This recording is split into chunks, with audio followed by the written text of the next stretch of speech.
Good બાળકો, online લેક્ચરમાં તમારું સ્વાગત છે. આપણે આગળના લેક્ચરમાં મેટાબોલિઝમ ઓફ ફેટ વિશે જોઈ ગયા. હવે આપણે જોવાનું છે મેટાબોલિઝમ ઓફ પ્રોટીન. તો કે પ્રોટીન આપણને વધારે પ્રમાણમાં શેમાંથી મળે છે? તો કે વીટ, કોર્ન, પછી મગ એટલે કે ઘઉં, મકાઈ અને મગમાંથી વધારે પ્રમાણમાં પ્રોટીન એવા સારા પ્રમાણમાં આપણે મળી રહે છે, જે આપણા શરીર માટે વધારે લાભદાયી છે. હવે આપણે આગળ ફેટમાં જોઈ ગયા હતા તો કે બોડીમાં વધારે પ્રમાણમાં ફર્સ્ટ સ્ટેપ ઉપર કોણ છે? તો કે વોટર છે. આપણા બોડીમાં મહત્ત્વનો એટલે કે વધારે પ્રમાણમાં જોવા મળતો જથ્થો તો કે 95% જે વોટર છે. અને બીજા નંબર ઉપર તો કે પ્રોટીન. હવે પ્રોટીન અહીંયા આપણે મેટાબોલિઝમ તરીકે પ્રોટીનને ફર્સ્ટ કીધું છે. આપણે તો જાણીએ જ છીએ તો કે વોટર વધારે પ્રમાણમાં આપણા બોડીમાં રહેલું હોય છે. હવે પ્રોટીન આપણા બોડી માટે એસેન્શિયલ મેઇન પાર્ટ છે, એટલે કે જથ્થા તરીકે હવે વધારે પ્રમાણમાં હોય છે પ્રોટીન આપણા શરીરમાં એસેન્શિયલ મેઇન પાર્ટ તરીકે.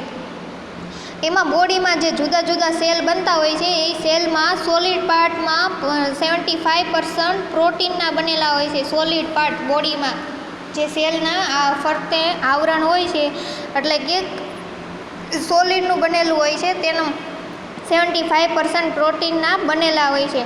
હવે આપણા શરીરમાં પ્રોટીન ક્યાં છે? તો કે પ્રોટોપ્લાઝમ, હોર્મોન્સ, પછી એન્ટીબોડી. તો આ બધા શું છે? તો કે પ્રોટીન છે. તેનું કામ શું છે? પ્રોટીન શું કામ કરે છે આપણા બોડીમાં? તો કે બોડીનો ગ્રોથમાં હેલ્પ કરે છે, એટલે કે શરીરની વૃદ્ધિમાં હેલ્પ કરે છે. અથવા તો જે નવા સેલ બનતા હશે આપણા બોડીમાં એટલે કે પ્રોટીન એને રિપેરિંગ કરવાનું કામ કરશે. સાથે સાથે રિન્યુઅલ એટલે કે જે રિપેરિંગ એટલે કે જે નવા કોષો અથવા તો કોઈ પણ કોષ કોઈ પણ જગ્યાએથી તૂટી ગયો હશે અથવા તો કોઈ પણ ખામી હશે એને રિપેર કરવાનું કામ કરશે. અથવા તો સાથે સાથે રિન્યુઅલ એટલે કે નવા સેલ બનાવશે, નવીનીકરણ જેને ગુજરાતીમાં કહેવાય. તો કે પ્રોટીન રિપેર અને રિન્યુઅલ જે નવા કોષો બનતા હશે એનું નવીનીકરણ કરશે. એટલા માટે આપણા બોડીમાં પ્રોટીન જરૂર પડે છે, એટલા માટે પ્રોટીનની જરૂર પડે છે. હવે પ્રોટીન ક્યાંથી મળે છે? શેના દ્વારા મળે છે? તો કે ફૂડ થ્રુ. આપણે જે ખોરાક લઈએ છીએ જેમાંથી આપણને પ્રોટીન મળતું હોય એવા આપણે ખોરાક વધારે પ્રમાણમાં લેવા જોઈએ, એટલે કે આપણા શરીર માટે વધારે લાભદાયી છે પ્રોટીન. તો કે પ્રોટીન બે પ્રકારના હોય છે. કયા? તો કે સિમ્પલ પ્રોટીન અને કોન્જ્યુગેટેડ પ્રોટીન. એમાં સિમ્પલ પ્રોટીન આપણે જાણીએ છીએ, તમે આ બધા શબ્દો તમારે આગળ આવી ગયા. કોલેજન એક્ઝામ્પલ તરીકે જોઈએ તો કોલાજન, ઇન્સ્યુલિન, ગ્લોબ્યુલિન, પછી આલ્બ્યુમિન, એક્ટિન અને માયોસિન. હવે આ બધા અલગ અલગ પ્રકારના પ્રોટીન આપણે લઈએ છીએ. બધાય જે પ્રોટીન છે એ અલગ અલગ પ્રોસેસમાં યુઝ થાય છે, કામ લાગે છે. હવે કોન્જ્યુગેટેડ પ્રોટીનની વાત કરીએ એક્ઝામ્પલ તરીકે બ્લડમાં રહેલું હિમોગ્લોબિન અને બીજું છે કેસીન કે જે આપણને મિલ્કમાંથી મળે છે. તો બે પ્રકારના પ્રોટીન સિમ્પલ અને કોન્જ્યુગેટેડ જેના આપણે એક્ઝામ્પલ જોયા. એટલે અલગ અલગ આપણે પ્રોટીન લઈએ છીએ. તો કે પેલું કયું છે? તો કે ન્યુક્લિયર પ્રોટીન. તો કે એ શું છે? તો કે one type of genetic material છે, એટલે કે જે આપણા શરીરમાં સેલમાં શું આવેલું હોય છે? ન્યુક્લિયસ આવેલું હોય છે. તો કે જીનેટિક મટીરિયલ છે, એટલે કે નવા સેલનું નિર્માણ કરવા માટે આનુવંશિકતા પદાર્થ છે ગુજરાતીમાં કહીએ તો. બીજું છે સ્ટ્રક્ચરલ પ્રોટીન. તો કે બોડીમાં સેલ પ્લાઝમાનો પાર્ટ બનાવે છે, એટલે કે સેલની ફરતે જે પ્લાઝમા હોય છે એનો પાર્ટ બનાવે છે, એક પ્રકારનો ભાગ બનાવે છે. ત્રીજું છે મસલ પ્રોટીન, એટલે કે તમે એને પેશીય પ્રોટીન પણ કહી શકો, જેનું ગુજરાતી નામ છે એક્ટિન અને માયોસિન પ્રોટીન. તે શું હેલ્પ કરશે? તો કે મસલનું કોન્ટ્રાક્સેશન જે થતું હશે, મસલનું હલનચલન મોમેન્ટ થતી હશે, એમાં એક્ટિન અને માયોસિન પ્રોટીન કોન્ટ્રાક્સેશન અને રિલેક્સેશનના ટાઈમમાં શું કરશે? હેલ્પ કરશે. એક્ટિન અને માયોસિન પ્રોટીન એ તમે આગળ જોઈ ગયા. મસલ કોન્ટ્રાક્શનમાં તમે આખી પ્રોસેસ જોઈ ગયા છો કેવી રીતે બધું થાય છે. હવે ચોથું છે એન્ઝાઇમ. તો કે કેમિકલ ઓર્ગેનિકને સ્ટિમ્યુલેટર તરીકે કામ કરે છે, એટલે કે આપણી બોડીમાં બધી જે ઓર્ગેનિક પ્રોસેસ થતી હશે એમાં જે એન્ઝાઇમ જુદા જુદા એન્ઝાઇમ કામ કરતા હશે કેમિકલ તરીકે. બધાય જે એન્ઝાઇમ ઉત્સેચક તે ઓર્ગેનિક જે કેમિકલ આપણા બોડીમાં જે પ્રોડ્યુસ થતા હશે, ઉત્સેચક ઉત્પન્ન થતા હશે અને ઓર્ગેનિકને સ્ટિમ્યુલેટ કરવાનું કામ કરશે. હવે કોઈ પણ પ્રોસેસમાં એન્ઝાઇમનો યુઝ થાય છે તો પ્રોસેસ હાઈ અથવા તો લો કરી દે છે. જો એન્ઝાઇમનો યુઝ કરે તો વધારે પ્રમાણમાં જો કોઈ પણ આપણા બોડીમાં ફૂડ થ્રુ બેક્ટેરિયા વાયરસ જે એન્ટર થયું છે તો કે એમાં ચોક્કસ જ્યારે આપણે ખોરાક લઈએ ત્યાંથી ક્યાં પહોંચે છે તો કે જઠરમાં પહોંચે છે. હવે જઠરમાં શું ઉત્પન્ન થાય છે તો કે HCl ઉત્પન્ન થાય છે.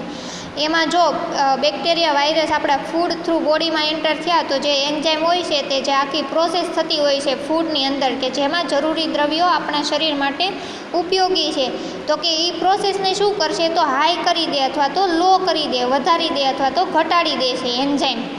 પાંચમું છે એન્ટીબોડીઝ. તો કે વન ટાઈપ ઓફ પ્રોટીન છે એન્ટીબોડીઝ કે જે શું કરશે તો કે આપણા બોડીને પ્રોટેક્ટ કરવાનું કામ કરશે.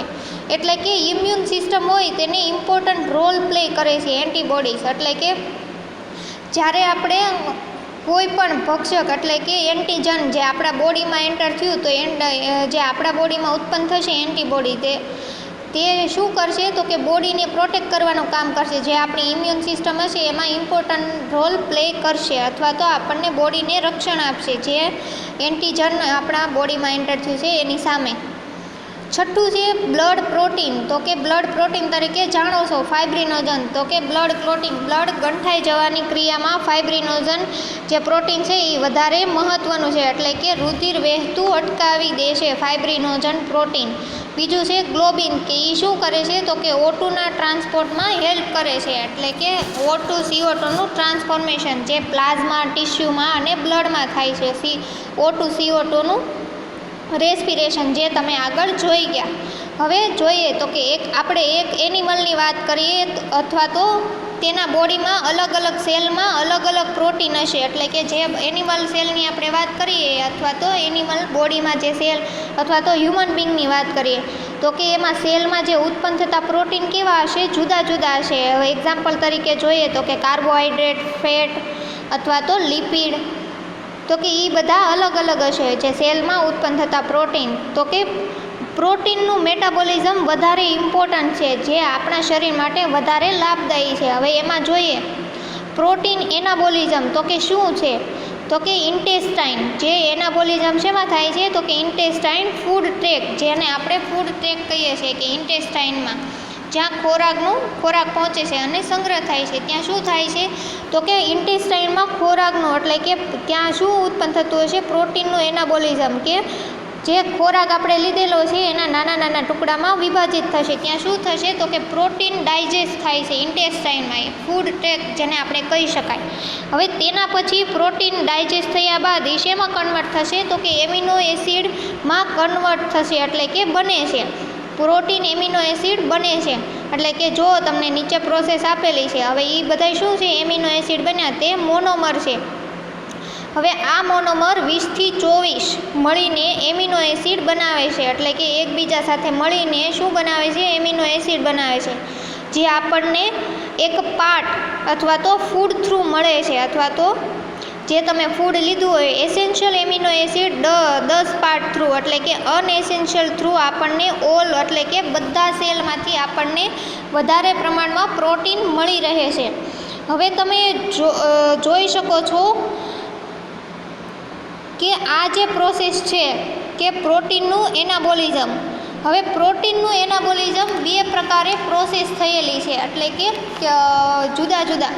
તો કે બ્લડમાં જ્યારે એમિનો એસિડ છે તે કેટલા પ્રમાણમાં હોવું જરૂરી છે બ્લડમાં એમિનો એસિડ 40થી 65% મિલીગ્રામ એટલે કે મિલીગ્રામ પ્રતિ 100 ml હોવું જરૂરી છે. પ્રોટીન બ્લડમાં એમિનો એસિડ તેની સ્ટાન્ડર્ડ વેલ્યુ છે 40થી 65 મિલીગ્રામ પ્રતિ 100 ml.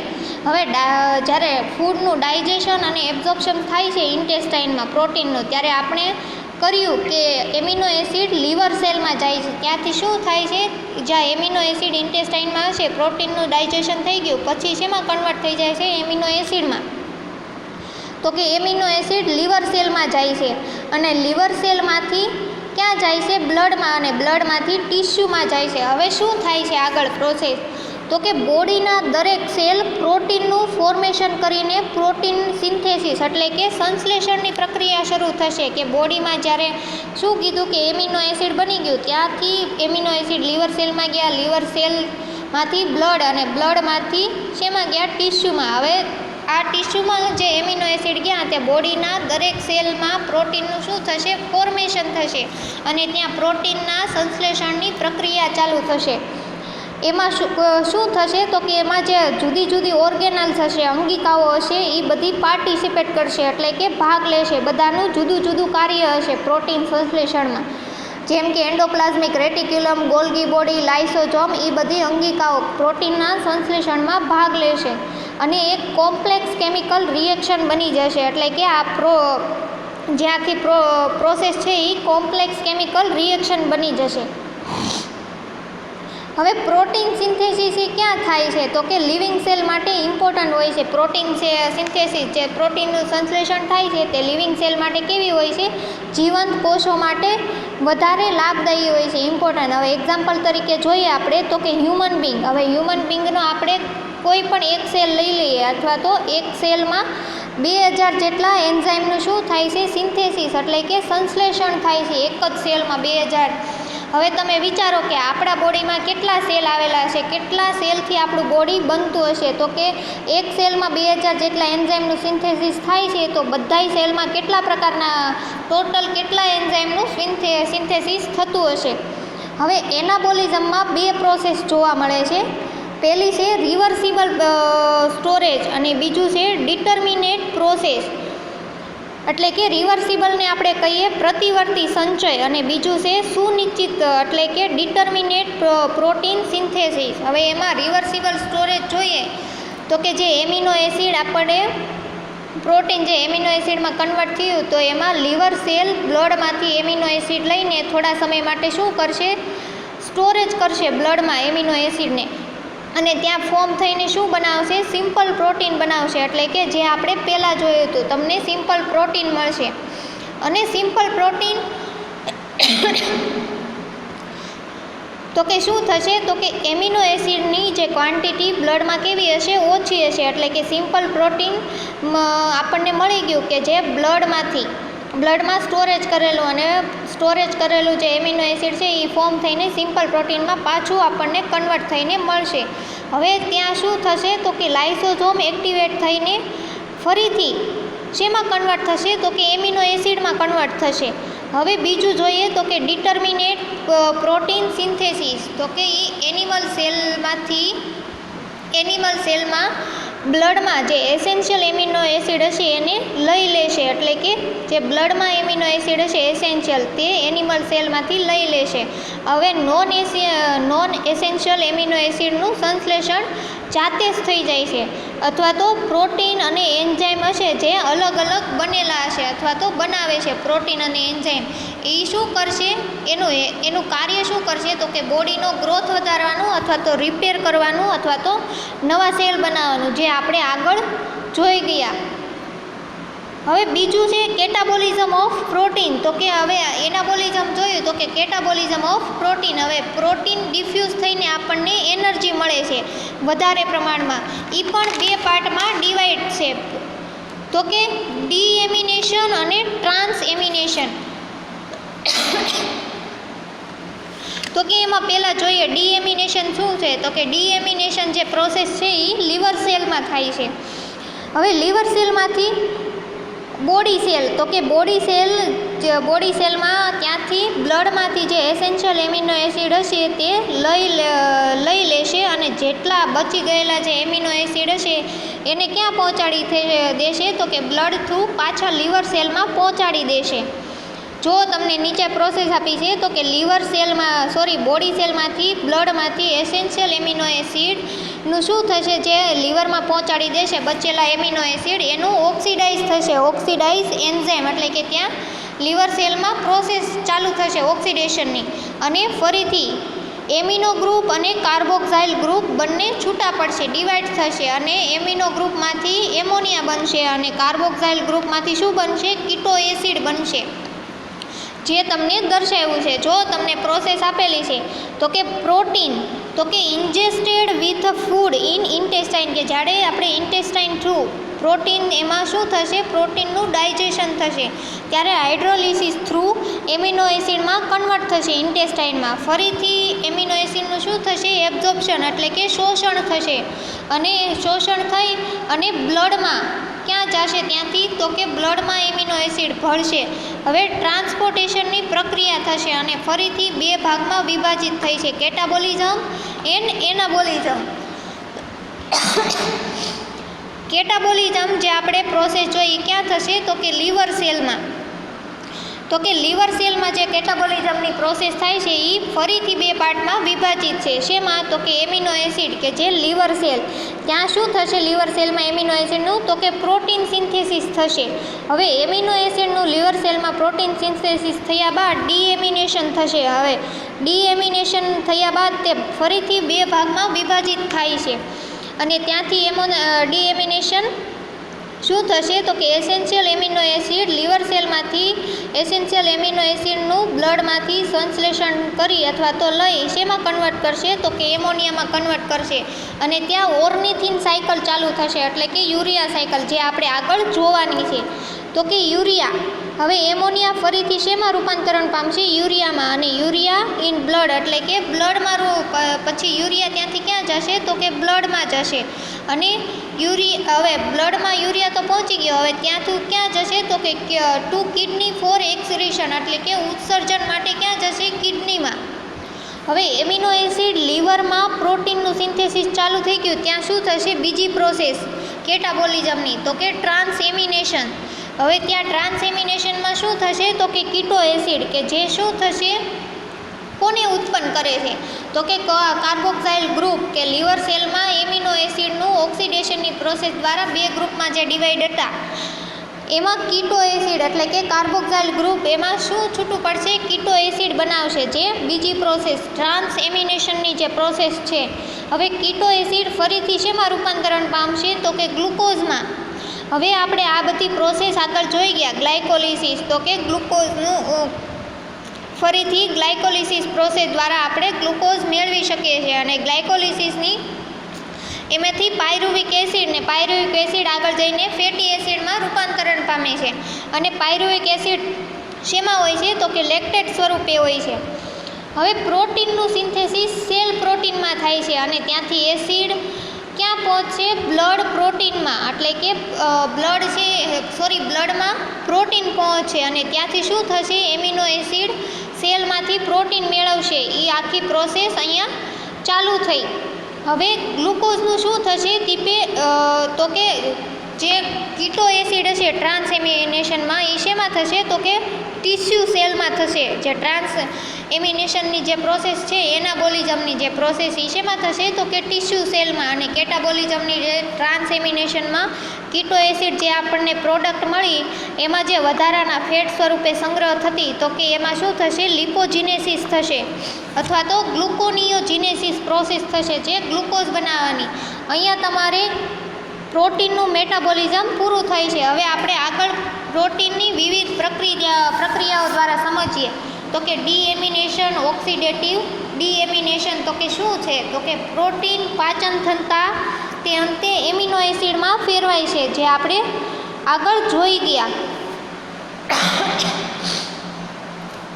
તો કે આ એમિનો એસિડનું શું થશે, શોષણ થઈને ક્યાં પહોંચશે, રુધિર દ્વારા થઈ શરીરની વિવિધ પેશીઓ વહન થાય છે અને પ્રોટીનના ચયાપચયમાં નીચેની પ્રક્રિયાઓ થાય છે, જે આપણે સમજવાની છે. તો કે એમાં ફર્સ્ટ છે ડીએમિનેશન. તો કે ઓક્સિડેટિવ ડીએમિનેશન એમાં શું થાય છે, જો તમને એમિનો એસિડનું સ્ટ્રક્ચર આપેલું છે તો કે એમાં એમિનો એસિડનું વિઘટન થઈ તેમાં નાઇટ્રોજન સમૂહ તરીકે શું જોડાણેલું છે કાર્બન સાથે, તો કે એમોનિયા જોડાણેલું છે. તો કે એમાં નાઇટ્રોજન જે સમૂહ જોડાણેલો છે NH2, તો કે એમાં NH2 દૂર થાય છે અને એમિનો એસિડમાંથી એમિનો સમૂહ દૂર થાય છે. એમિનો સમૂહ દૂર થાય છે, એમોનિયા દૂર થઈ જાય, NH2 આખું દૂર થઈ જશે અને એમિનો એસિડમાંથી શું દૂર થઈ જશે, એમિનો સમૂહ દૂર થઈ જશે એટલે કે COOH દૂર થવાને ડીએમિનેશન કહે છે. ક્યાં ઉત્સેચકની હાજરીમાં, તો કે એમિનો એસિડ ઓક્સિડેઝ ઉત્સેચકની હાજરીમાં આખી પ્રોસેસ થશે. એમોનિયા દૂર થઈ ગયું. પછી કયો ગ્રુપ સમૂહ દૂર થઈ ગયો? તો કે COH. અને શું બનાવશે? તો કે એમિનો એસિડનું રૂપાંતરણ શેમાં થશે? કીટો એસિડમાં રૂપાંતરણ થશે. એટલે કે શું, કયું ગ્રુપ જોડાશે? C double bond O. Amino સમૂહ એટલે કે OH, એટલે શું બનાવશે? C double bond O. ઉપરની જગ્યાએ R સમૂહ એટલે કે આલ્કલાઇલ ગ્રુપ આપેલું છે અને બીજા છેડે શું આપેલું છે? COOH. અને પ્લસ એટલે કે બાય પ્રોડક્ટ તરીકે શું છૂટું પડશે? Ammonia NH3. કે આ પ્રક્રિયા ક્યાં થશે? તો કે લીવરમાં થતી હશે, યકૃતમાં થાય છે આખી પ્રોસેસ ઓક્સિડેટિવ ડીએમિનેશનની. બીજી છે હાઇડ્રોલાઇટિક ડીએમિનેશન. તો કે એમિનો એસિડ એટલે કે જે તમને સ્ટ્રક્ચર આપેલું છે, એમિનો એસિડ ઓક્સિડેજ ઉપરાંત ઘણા હાઇડ્રોલાઇટિક ઉત્સેચકો આવેલા હોય છે. જે આ પ્રોસેસ થતી હોય છે તેમાં એમિનો એસિડ ઓક્સિડેજ જે ઉત્સેચક છે જેની હાજરીમાં ગ્લુટામિક એસિડનું આલ્ફા કીટોગ્લુટામિક એસિડમાં રૂપાંતરણ થશે, જે ચોક્કસ પ્રકારના શું કરશે? એમિનો એસિડનું વિઘટન કરશે. હવે ઉદાહરણ તરીકે જોઈએ, ગ્લુટામિક એસિડનું તમને સ્ટ્રક્ચર આપેલું છે, એમાંથી હાઇડ્રોજન અણુઓ દૂર થશે. ક્યાંથી દૂર થયા હાઇડ્રોજન અણુઓ? તો કે કાર્બોક્સિલિક સમૂહ આપેલો છે એની નીચેના કાર્બન ઉપરથી હાઇડ્રોજન અણુઓ દૂર થયા અને આ પ્રક્રિયા ગ્લુટામિક ડિહાઇડ્રોજિનેજ ઉત્સેચકની હાજરીમાં થાય છે અને શેમાં રૂપાંતરણ પામે છે? આલ્ફા કીટોગ્લુટામિક એસિડમાં રૂપાંતરણ પામે છે. બીજા કાર્બન ઉપરથી 2 કાર્બન દૂર થશે અને ત્યાં શું બનશે? C double bond O. અને તમને પ્રાપ્ત થશે આલ્ફા કીટોગ્લુટામિક એસિડ. અને સહઉત્સેચક તરીકે કોણ હોય છે? H2O અને NADH. હવે આ જે હાઇડ્રોજન પરમાણુ દૂર થયા એને કોણ કેરી કરશે? તો કે NAD. હવે આ NAD કેરી કરીને શું બનાવશે? તો કે NADH પ્લસ H પ્લસ અને શું બાય પ્રોડક્ટ તરીકે શું મળશે? NH3 એટલે કે એમોનિયા. હવે ડીએમિનેશન દ્વારા ઉત્પન્ન થયેલ એમોનિયા ખૂબ જ ઝેરી હોય છે. શું કીધું? ડીએમિનેશન દ્વારા જે એમોનિયા ઉત્પન્ન થાય છે કેવું હોય છે? ઝેરી. તેનો નિકાલ કરવો ખૂબ જ જરૂરી છે. હવે જલીય પ્રાણીઓ NH4નો નિકાલ પ્રસરણ દ્વારા થાય છે, એટલે કે પ્રસરણ દ્વારા કરે છે. આવા પ્રાણીઓને એમિનોટેલિક પ્રાણીઓ કહે છે. સ્નેલ, કીટક, ગરોળી અને વિહંગોમાં એમિનોનું રૂપાંતરણ યુરિક એસિડમાં થઈ તે દૂર થાય છે. હવે આવા પ્રાણીઓને શું કહેવાય? યુરિયોટેલિક, કે જે યુરિયાનું રૂપાંતરણ શેમાં કરે છે? યુરિક એસિડમાં. કાસ્થિ મત્સ્ય ઉભયજીવી ક્ષીર ગ્રંથિ એટલે કે તેલ ગ્રંથિ જે પૂંછડીના ભાગે આવેલી હોય છે, મીણ ગ્રંથિ. પ્રાણીઓ એમોનિયાનું રૂપાંતરણ શેમાં કરે છે? યુરિયામાં, કે ઓર્નોથાઇન ચક્ર એટલે કે ઓર્નિથાઇન ચક્ર, યુરિયા ફોર્મેશન જે આપણે જોવાનું છે, જેના દ્વારા થઈ તે દૂર કરાય છે. અને આવા પ્રાણીઓને શું કહેવાય? યુરિયોટેલિક કહે છે. ઓલાને જે એમિનો એસિડનું યુરિક એસિડમાં રૂપાંતર કરતું હતું એને યુરિકોટેલિક અને આને યુરિયોટેલિક કહે છે. બંનેમાં ફેર છે. હવે ત્રીજી પ્રોસેસ છે ટ્રાન્સ એમિનેશન. તો કે એમાં શું થાય છે? તો કે ટ્રાન્સ એમિનેશનની પ્રક્રિયા દરમિયાન દાતા એમિનો એસિડનો એમિનો ગ્રુપનું સ્થળાંતરણ ગ્રાહક એટલે કે રિસેપ્ટન્ટ કીટો એસિડમાં ઉત્સેચક એમિનો ટ્રાન્સફરેઝની અસર હેઠળ થાય છે. એટલે કે નીચે તમે જો એમિનો એસિડ અને કીટો એસિડ બંને આપેલા છે, એટલે કે ટ્રાન્સફરેઝ ઉત્સેચકની હાજરીમાં કીટો એસિડમાં રૂપાંતરણ થશે.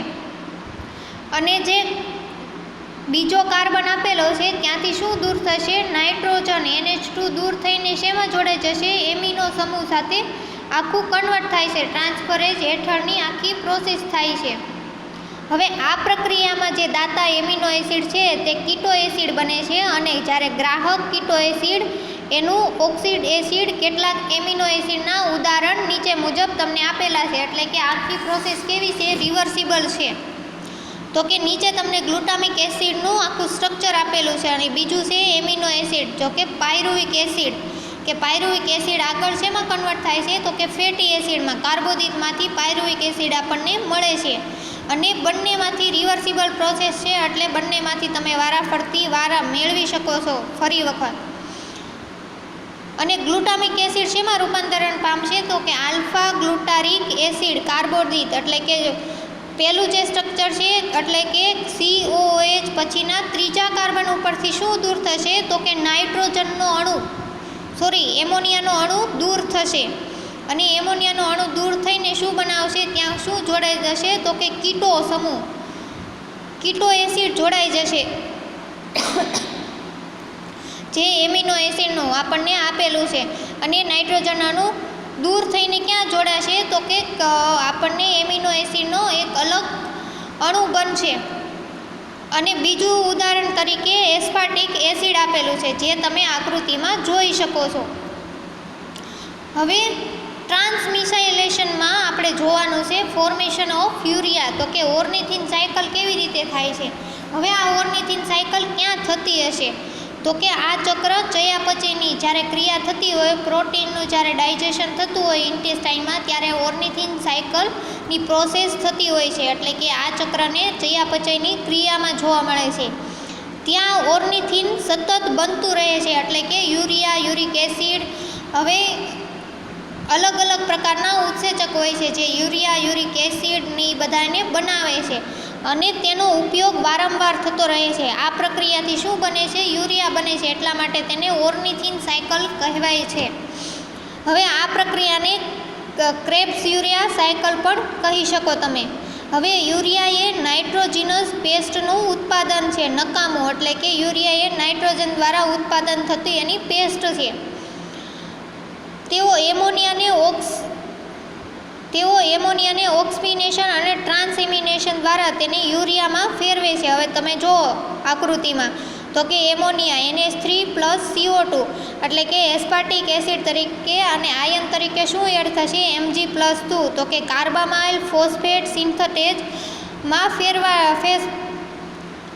કન્વર્ટ થશે અને ત્યાંથી શું થશે તો કે કાર્બામાઇલ ફોસ્ફેટેઝ એન્ઝાઇમની હાજરીમાં કેટેલાઇઝ થશે અને શેમાં રૂપાંતર પામશે કાર્બોમાઇલ ફોસ્ફેટેઝ. હવે આ કાર્બોમાઇલ ફોસ્ફેટેઝમાં શું થશે ટ્રાન્સએમિનેશન દ્વારા યુરિયામાં ફેરવે છે એટલે કે શેમાં થશે યુરિયાનું ઉત્પાદન તો કે યકૃતમાં યુરિયાનું ઉત્પાદન થશે અને યુરિયા બનવાની આ પ્રક્રિયા ક્રેબ નામના વૈજ્ઞાનિકે શોધી હતી જે તમને સ્ટ્રક્ચરમાં દર્શાવેલું છે. હવે ઓર્નિથિન સાયકલને CO2 અને એમોનિયાના જોડાણથી શરૂ થાય છે. જો તમને આકૃતિમાં આપેલો શું કીધું તો કે CO2 એટલે કે કાર્બન ડાયોક્સાઇડ અને એમોનિયા એકબીજાના જોડાણથી શું શરૂઆત થાય છે ઓર્નિથિન સાયકલની શરૂઆત થાય છે. તેના પરિણામે સંયોજનો મળે છે અને તેને કાર્બામાઇલ ફોસ્ફેટ કહે છે જેમાં શેની હાજરી જરૂરી છે તો કે એટીપી અને Mg+2ની હાજરીમાં આ પ્રક્રિયા હાઇડ્રોલાઇઝ થઈને તે કાર્બામાઇલ ફોસ્ફેટેઝ સિન્થેટેઝ ઉત્સેચક દ્વારા થતી હોય છે અને કાર્બામાઇલ ફોસ્ફેટેઝમાં કન્વર્ટ થાય છે.